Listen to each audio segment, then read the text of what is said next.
5%, so it's very much on the lower ebb. He can be pushed in hilariously by Galio. And it is a comfort pick for Expect. So maybe the thought is here, giving Kennen to Expect just doesn't feel like a strategy that you really want to employ. So maybe they take it because they need to deny away from SKT. But Sven's like, all right, I guess I'm playing this now. I mean, a lot of interesting stuff in this draft. SKT keeping it simple, which I think is what you expected, Papa Smithy. G2 mixing it up a bit, but maybe too much. Yeah, I mean, what was expecting? Kennen Fleckvik for a European LCS team. Of course they're going to do it. And they did, in a sense, trick SKT to thinking they're having Galio versus Kennen, but it's not like Galio versus Shen is magically a terrible match of Galio. I know this is a terrible pun for a G2 game, but who tricked who may actually be the sub-story of this game, because they have certainly flexed, they have surprised, but where it's left up, ultra comfort SKT outside. If G2 can actually attack Peanut, who is not on comfort on Yola. Well, we'll have to see what happens when we're out onto the river the first time here in MSI Group Stage,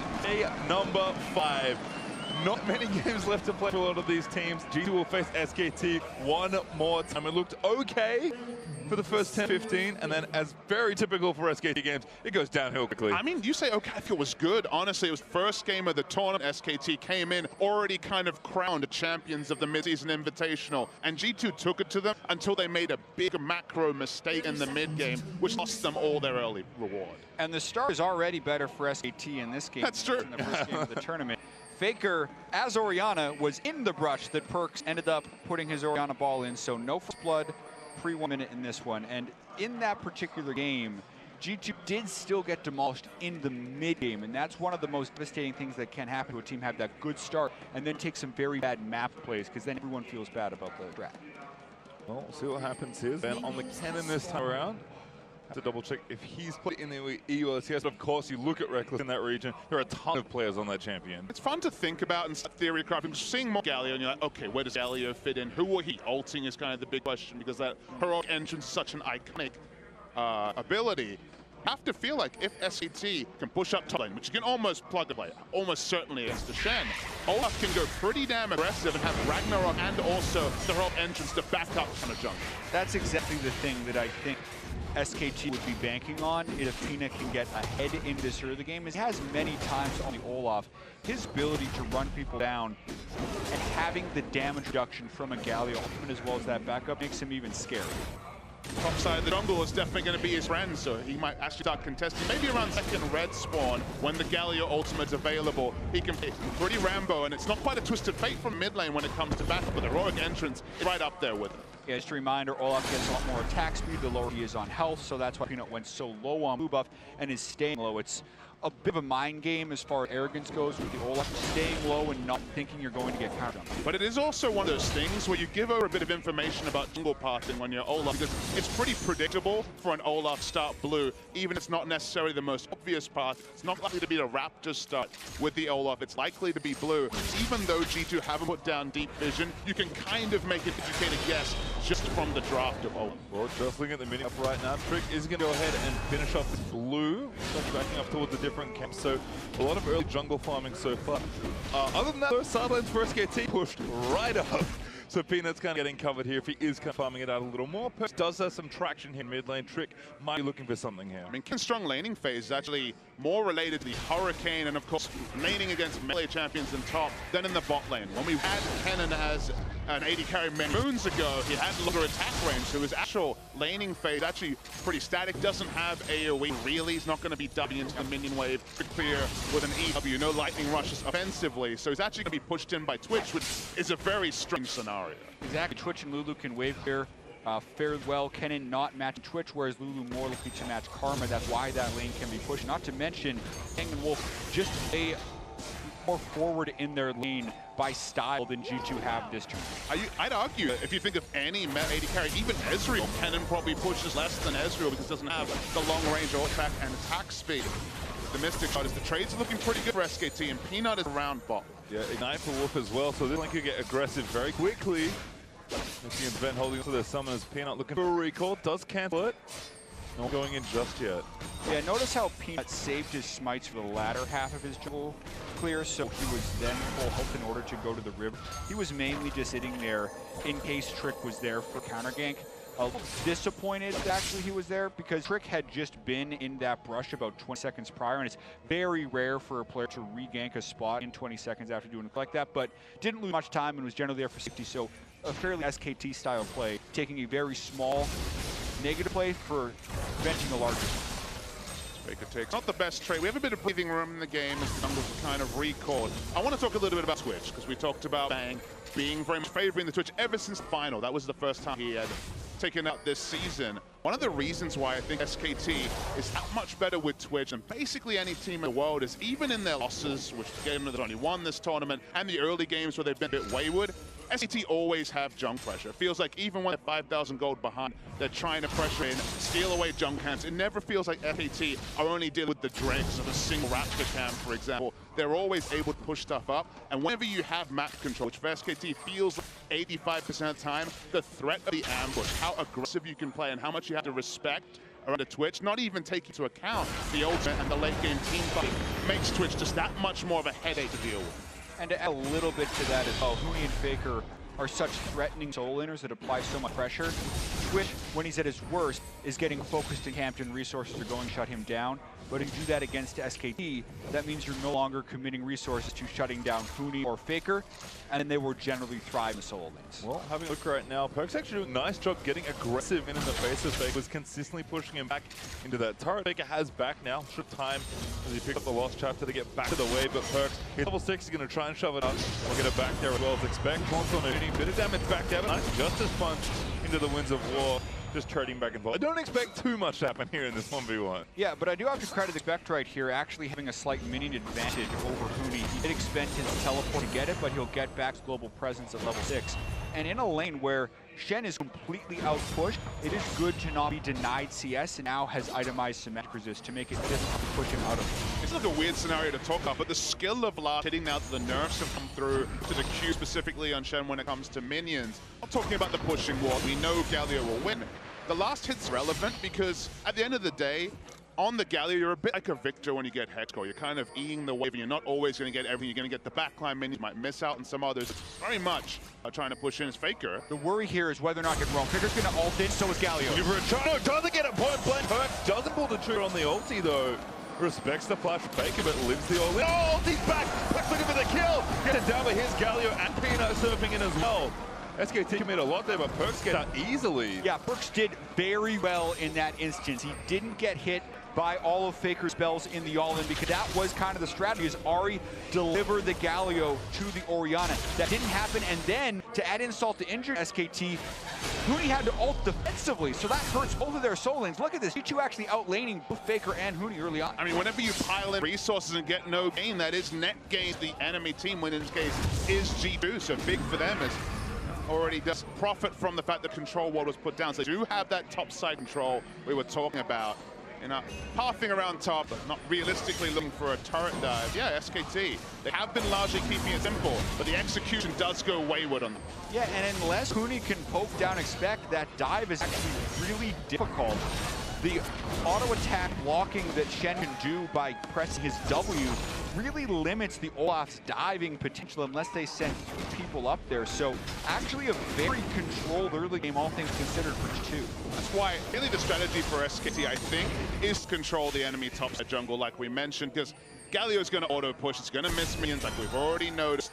Very new into the meta, very difficult and haphazard to get the auto attack in when you're largely under turret anyway. So it's really on Olaf to profit from the fact that top lane will be perma-pushed into Shen's turret. And we've seen a little bit of that already. Cooney moving up, getting wards deep on that side of the jungle. That did steal away red as well, so you can kind of see where SKT putting a lot of their pressure. Other than that, though, seriously looking great for Perkz in the mid lane, actually 20 up on Faker right now, and no first blood given just gold, nice and even. B2 happy to play a nice controlled early game, looking strong here. Might even get something, actually jumping on a Faker trying to get out, but Perkz to follow through. Beyond procced, bang him well though, Faker taking a lot of damage, but G2 so much respect. That's bang, here's the TP down to him. Peanut also getting in, but trying to start him up. Good man, Shockwave gets the bang, but it's not quite enough damage. Flashes up for Huni, gets 4-man taunt. I think it might have been all of them. That's a little more thing. 12 bloods down already, and then chaining it on for Trick. Wolf getting low as Ben, trying to chase him out, expect, get killed back for Trick. Does down to Galio. Huni now caught out 1v3 versus the rest of G2.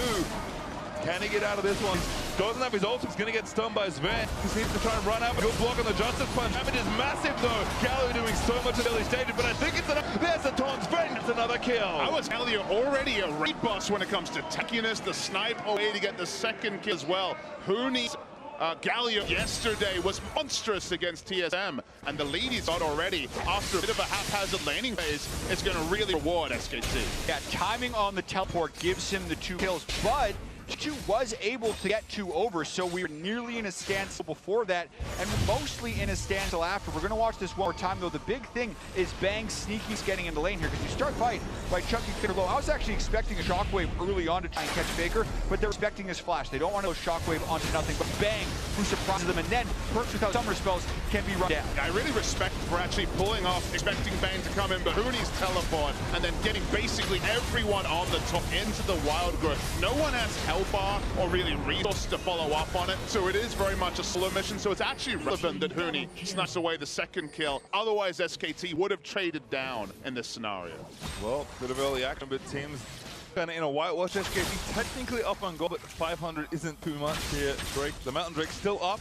And of course, Tower's feeling pretty healthy on both sides, so everyone just gone out for now. First exchange look very neutral. Yeah, and I do want to point out Hooney's itemization on Galio here. I feel like his item choices are actually almost always correct on any champion he plays. He's played 2 Galio games before, and in those games he's built Ninja Top, Sunfire Cape, Iceborne Gauntlets into Thornmail. And those are games where he's dealing with a lot of physical damage threats. Here, even though Kennen will do physical damage, it's a lot more mag damage, and the only real physical damage is from an assassination character who's never going to be hitting him. So he's doing Spirit Visage first, and most likely Mercury treads after that. I really love the choice. Back again, 2v2 starting. Show up his peanut, but he all through it. Now Trick caught that position, just has to run and try to get a sniper. Baker gets the kill. First 2v2 win at KT. Yeah, really close skirmish there, able to back away in the bot lane, also trading, but hitting up is SK. This time Faker does actually hit the skill shot to pick up his first kill of the game.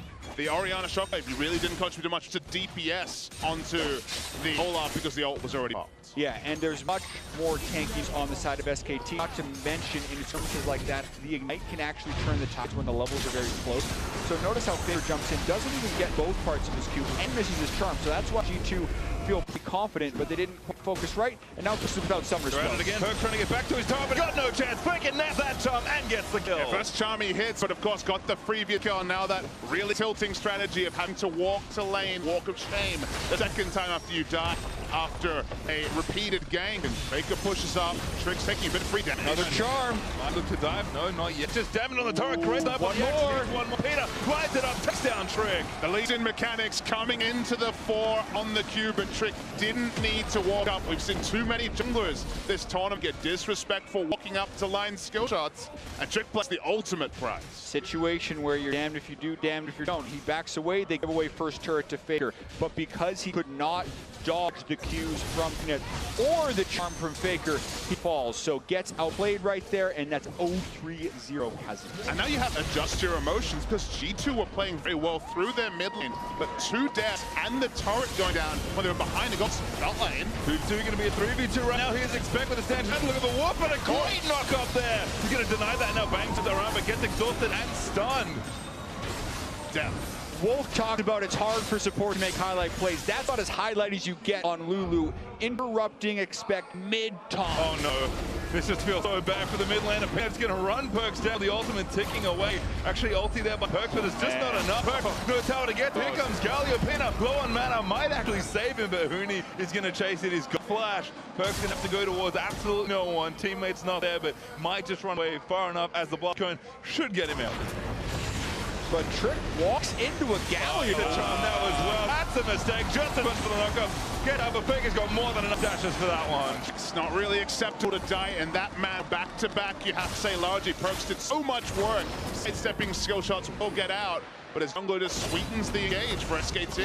Yeah, about to give Perkz credit for dodging those X's at close range, which he deserves, but then Trick just throws it all away.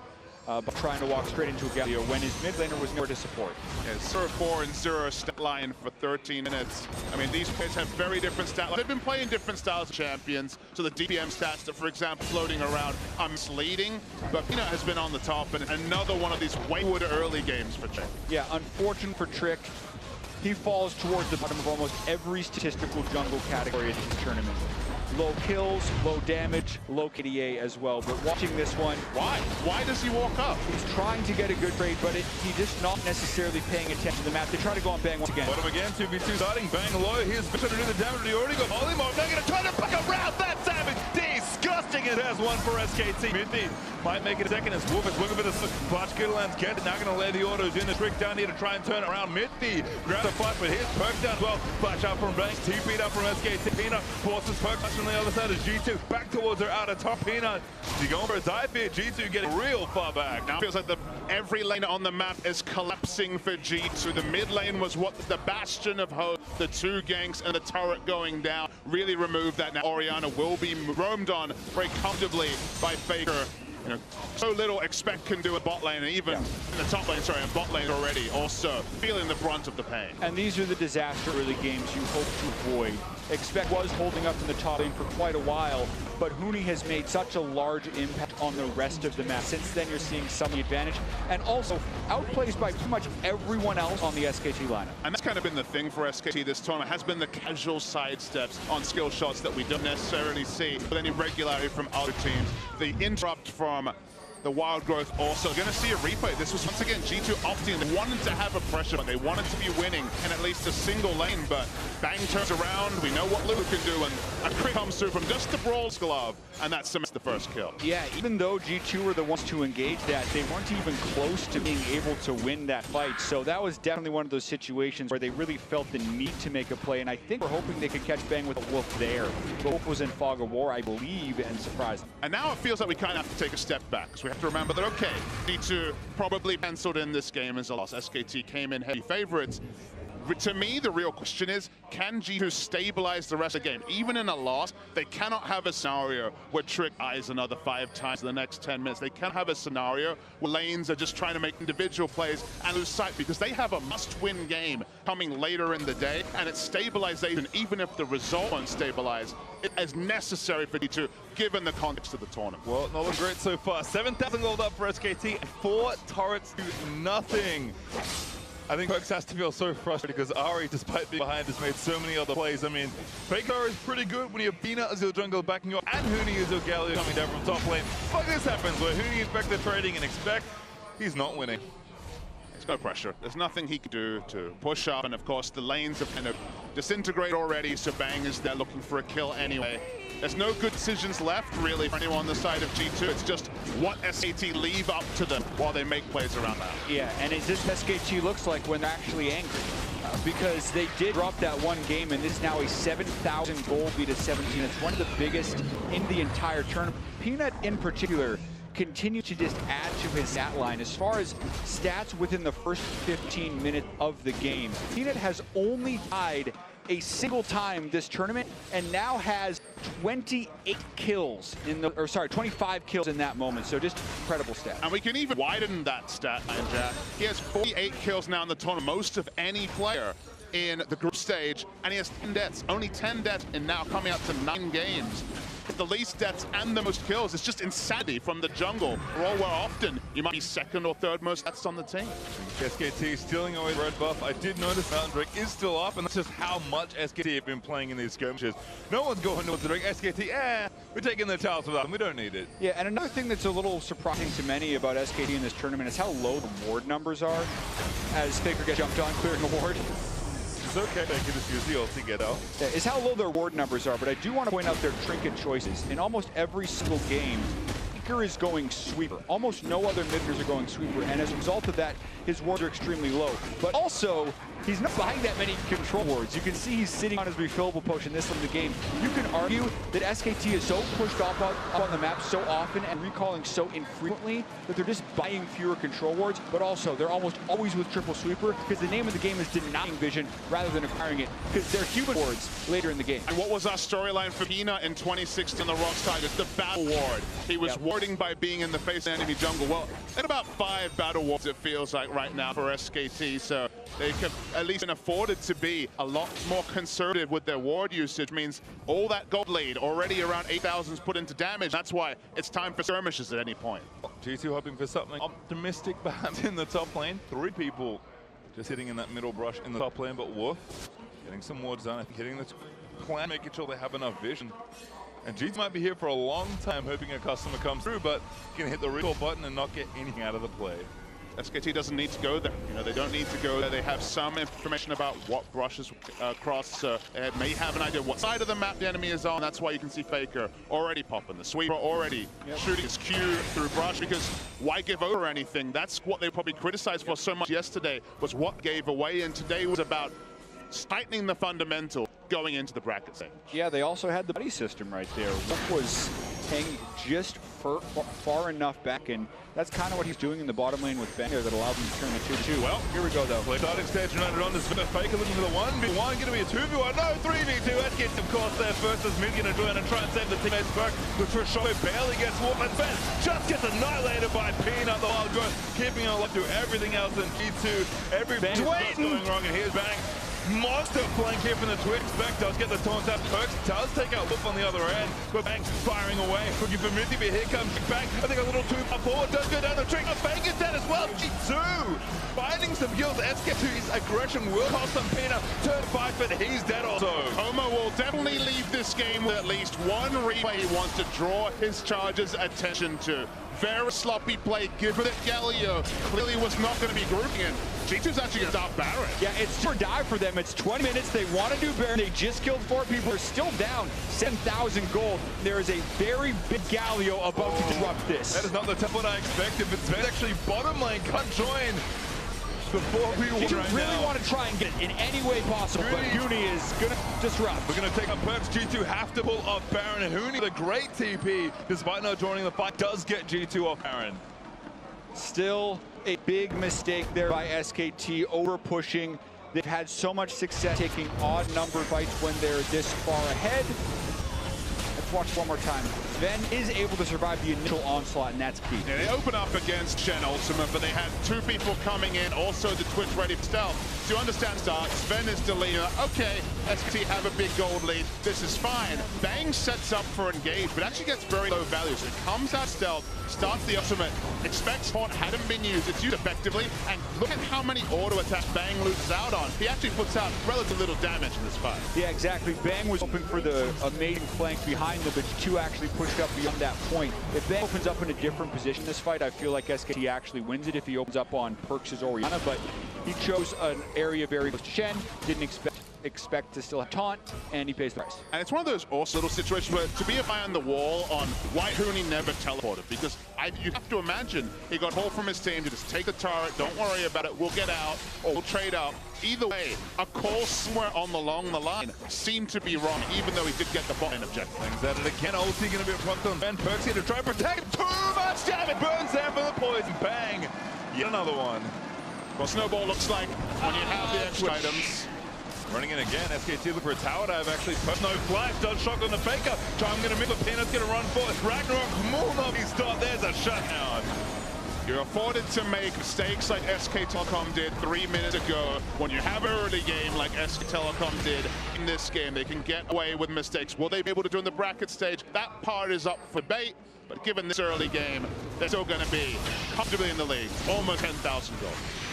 Absolutely insane here for SKT, and that Bang switch again, getting aggressive. Sure, it cost him in the last exchange, but SKT's control just served him so well. And he's a 23 mid Baron. And I love the vision toggle because, again, you see the pressure that's on. They also have to deal with the fact that Twitch has self. There's so many things to respect, and there's so little map control. And Trick just had to jump away over a further wall while they still don't have vision of this. And he's back in, though, would actually have a chance to steal that vision.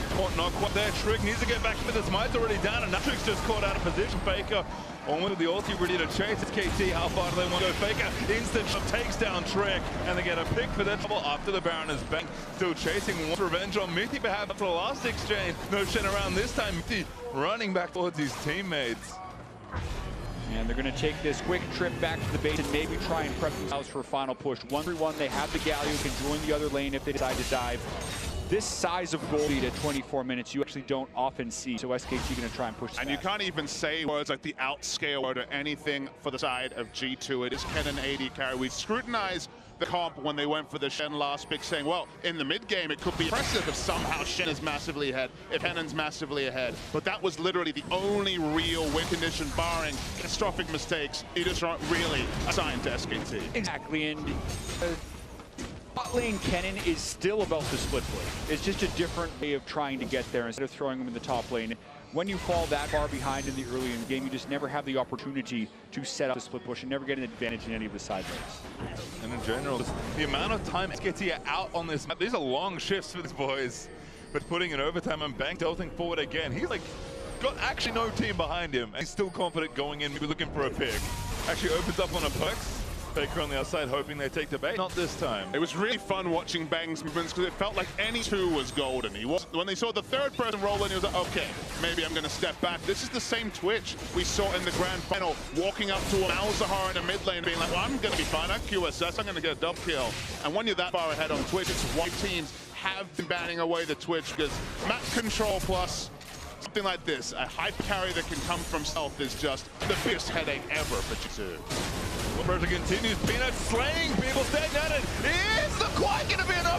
Barely lives on Faker, just nails Bang with Q. Here's Galleon going to knock up Expect and peel the rest of the team. SKT might turn it back around, knock up onto Expect. He flashes out. G2 still defending, but SKT playing with styles and so much aggression. Yeah, I mean, Peanut just beast modes right in there on this Sven.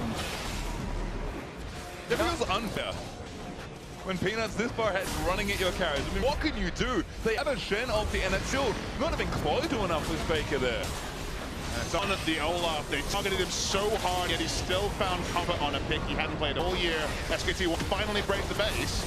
That's broken. Bottom inhibitor threat down. Bottom in here will follow shortly. G2 running back towards their fountain, hoping something happens. But SKT still complete control. Will maybe end the game before the next Baron spawns. Yeah, and I mean, phase your time, you ask, what can G2 do? And I'll say play for late game, but that's the next game. TSM is the late game at this point because they know their way in. There's still ways into the stage with the victory over TSM. Ooh, Flash my team alive. No back flashes forward. I think it's going to cost him his life. Bang! Bit silly, trickle taken down. I saw your finger wave there, Pastry Time. We were right there with you.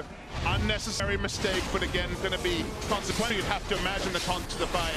Peanut 2 levels up on the enemy carry. Was up, levels up on the mid laner as well for the majority of the game.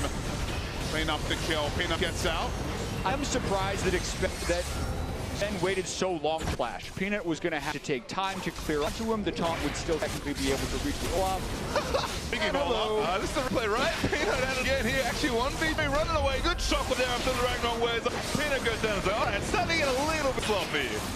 Yeah, they're just having fun, it feels like, at this point, SKT. It's reminding us of SKT versus the Gigabyte Marines first round match where they opted into a death match because they could. You can say, though, that G2 picking up these kills is going to be raising spirits. Just picking up a kill when you're on this stage, when you know that your big task is ahead, is that match against TSM. Picking up kills on the names that you know and love is big for the G2 members because they need any semblance of confidence. Remember, they are 0-3 if you include the 2 games from yesterday in a row, absolutely. And they really need to pick up. It's a must-win game later, so any sort of steadying influences from inside the game are welcomed, given that, again, we still aren't really crediting them with a chance to come back 12,000 gold behind. It definitely depends on the team way they can recover from victory and the ways they would preferably lose, right? Because we actually had a pretty big discussion about this element in the capture pit, and I think there are very varying opinions about what you'd actually rather fast. You really don't want to be winning and then lose because then you're going to be more chilled after the loss, but so much of it will depend on the individual. It Perkz it off there, though, in sick, but he ties into Faker. Just dashes forward. I was smelling a play there for Perkz, but not a mind reader, and Bang just playing so far up with this round. You're not playing 3 lanes, cost them. Super minions are pushing in bot. They just want to break the base in a second spot. SKT just want to finally put the icing on cake, which is the victory escape. Exactly. We also have to note a win walk SKT as the #1 seed. The Pride Peanuts in again. Here's the guy who ultimate to follow through. That is diving through. Cross on 3 men there. And the ultimate for I don't think he's going to cut it.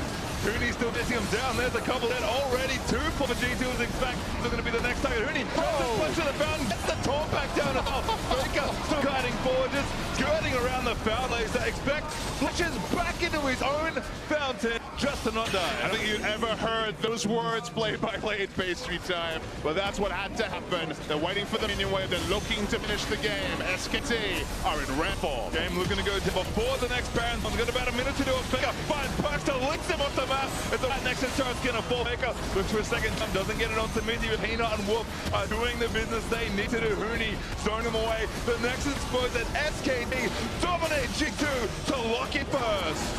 In under 30 minutes with just 1 Baron spawn. They didn't even look a little bit sloppy in that victory towards the end, but that's just the expectations SKT has set for themselves.